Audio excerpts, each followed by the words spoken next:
Hello guys, hello, this is for Capricorn. Capricorn. Welcome dito sa aking channel guys. Welcome Capricorn. So, titingnan natin ngayon kung anong message or energy, kapalaran ang kailangan mong marinig. This is for the week July 13 hanggang 19 Capricorn. Okay? If you're new sa aking channel, thank you sa pag-visit. But if you want, you can like, share, and subscribe. Press the notification bell button, guys.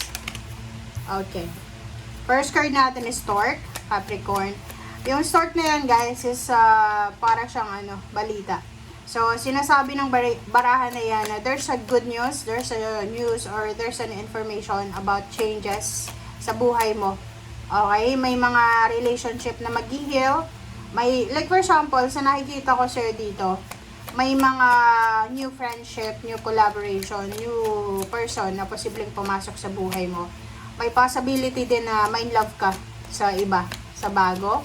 Kung single ka, ay kita ko maraming opportunities ang nag-aantay sa'yo regarding sa pananalapi. Okay? So, single yan ha. Okay. So, the Tower, sinasabi ng baraha sa'yo dito na if ever na may magbago sa buhay mo, like galing ka sa breakup, or nawalan ka ng trabaho, or kailangan mong lumipat ng ibang lugar, kailangan mong mag-apply ng bagong trabaho, kailangan mong mag-travel, or mag-relocate, ang sabi ng baraha sa'yo dito, kailangan mong maging courageous. Okay? Kailangan mong magkaroon ng confidence sa sarili mo, self-confidence, and self-discipline.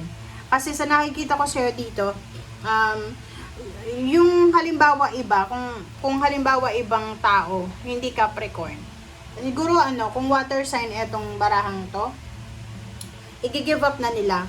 But since you're parang strong ka naman, strong independent.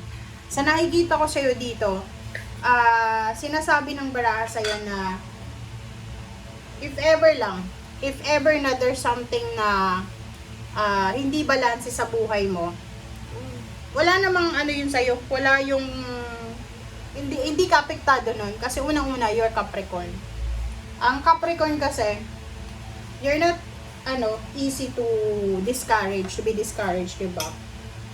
Wala, hindi ka na di-discourage agad-agad. So, alam mo na there's a way out sa kung ano man na problems or anything na hindi maganda na nangyayari.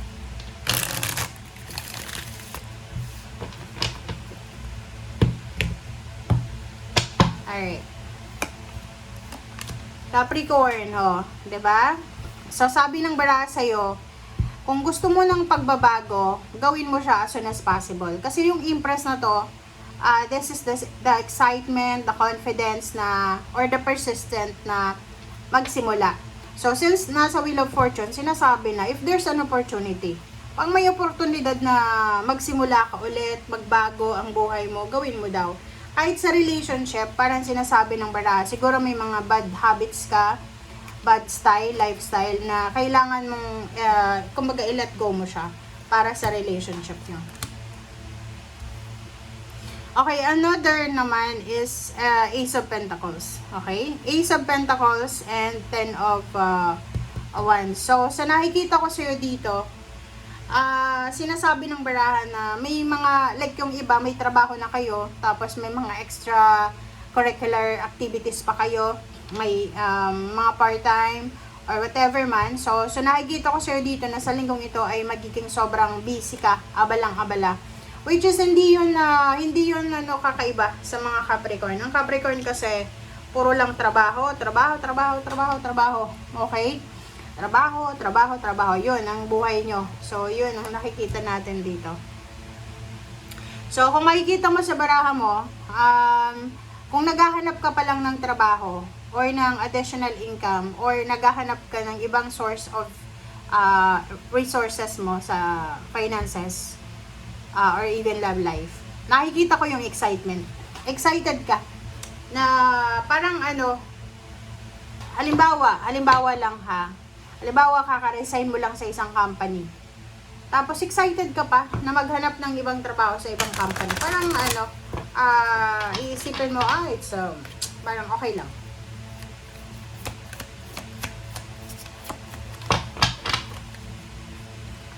Alright. Two of Ariel. So, sinasabi ng baraha sa'yo na napaka-importante daw, Capricorn, yung pagkakaroon ng balanse. Balanse ng pamumuhay. Okay? Siyempre, di ba? Unang-una, dapat balanse yung oras mo sa sarili mo and then sa trabaho mo or sa whatever man na ginagawa mo. Pangalawa, sa sa sarili mo, dapat balanse din yung kinakain mo. Balanse yung mga ginagawa mo, yung lifestyle mo. Okay, may oras ka sa pagtulog, sa pagkain, sa pagtatrabaho, you have time with your family, with yourself, parang ganun lang yan. Okay, prosperity.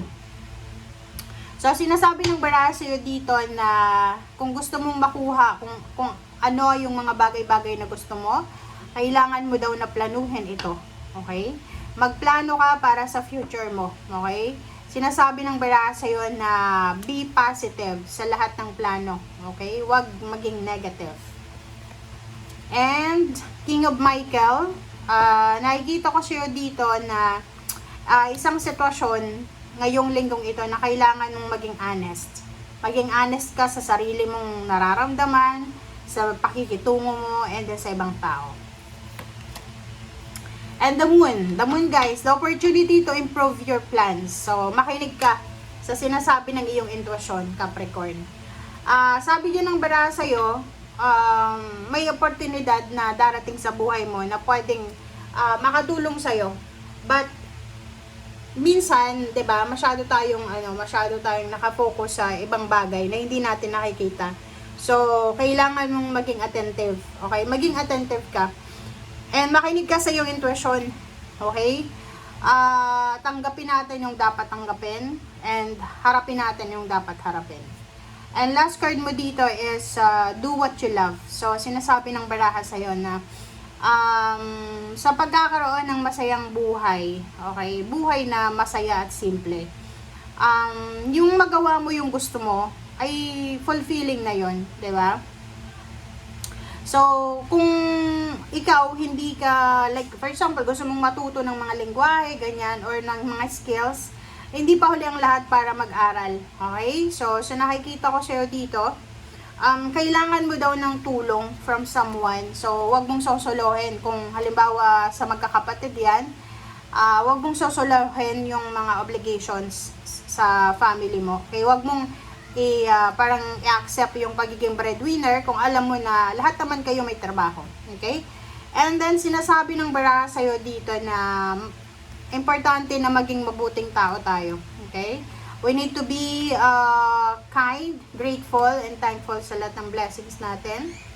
And sinasabi ng baraha to be followed yung pera. Pag naging maayos na daw yung takbo ng buhay mo, naging balanse na, yung pera papasok na lang yan. Okay? Thank you. Bye!